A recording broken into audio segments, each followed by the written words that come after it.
Hey guys हामी आज आएका छौँ सङ्घा भोले बाबाको मन्दिरमा। हाम्रो केही प्लान थिएन, केही सोचेको थिएन। दिदीहरू अगाडि आउनुभयो अनि मलाई कल गरेर भन्नुभयो नि, अनि म पनि आइहालेँ। अनि यता भाइहरू बाबुहरू अनि उता छ हाम्रो महादेवजी, म देखाउँछु। उता हुनुहुन्छ हाम्रो भोले बाबा। भोले बाबाले सबैलाई रक्षा गरून्, हर हर महादेव। हामी दर्शन गऱ्यौँ गाइज, फोटोसोटो पनि खिच्यौँ। अब त्यसपछि अब हामी जाँदैछौँ, रुम फर्किँदैछौँ है गाइज। अब जाऊँ गाइज। म आउँदाखेरि म आफ्नो भिडियोमा बनाएको थिएँ है, भिडियो मेरो स्टोरेज फुल भएर कसरी डिलिट भयो, फोटो खिच्ने बेलामा कसरी के भयो थाहा छैन। अब हामी फर्किने बेलाको बनाउँदैछौँ। अब हामी फर्किँदैछौँ। यहाँ सामानहरू छ गाइज, यहाँ खानेकुरा अनि यहाँ पूजाको सामानहरू छ। यहाँ यस्तो उकालो ओह्रालो बाटो छ नि, यसो लड्ने गरी। यहाँ पानीपुरी चटपटे बिकिराख्नु भएको, आएर खानु होला तपाईँहरू।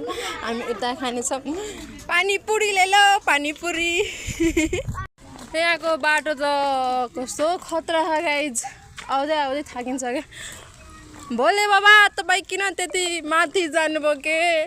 यति भक्तलाई किन दुःख दिनु भयो? हामी हिँड्दा हिँड्दै थाक्छौँ गाइज। झुलुवा, त्यो झुलुवामा त यति हावा चलिरहेछ नि, डर लागिरहेछ। म देखाउँछु है गाइज झुलुङ्गे पुल।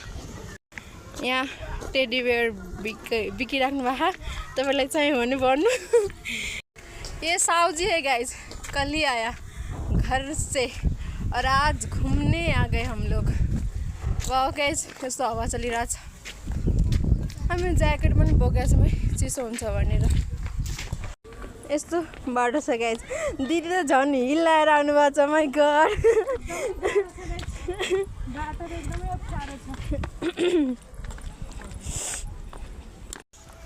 गाइज, घाँटी बसिरह है, घाँटी बसिरह। यहाँ आइसक्रिम छ गाइज, आइसक्रिम खाने। अब गाइज म चाहिँ पढेर जब पाएन है। यहाँ पानीपुरी चटपटेको पसल धेरै चलिरहेछ। अब त्यही गर्नुपर्छ, लास्ट अप्सन त्यही हो।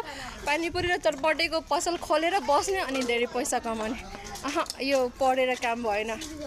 यत्रो 3 वर्ष पढेर मेहनत गरेँ, 10 लाख खर्च गरेँ, लाइसेन्स पनि पास गरेँ गाइज। अनि अहिले जब पाउने बेलामा जब पाइरहेको छैन। के गर्ने, गाह्रो छ हौ, गाह्रो छ।